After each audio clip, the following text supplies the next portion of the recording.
για μαγειρία, έκανες ατασταλία, κέρδισες 7 λαχεία, άδεια τώρα τα ταμεία.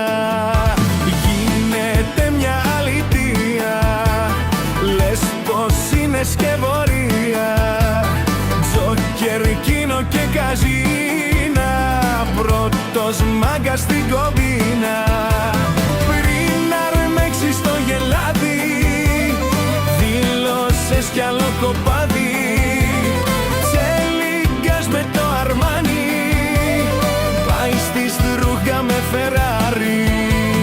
Σε πολύ μικρή ηλικία, μέσα σ' ορφανοτροφία, μάστερ στην κτηνοτροφία και στην αρχαιοκαπηλεία.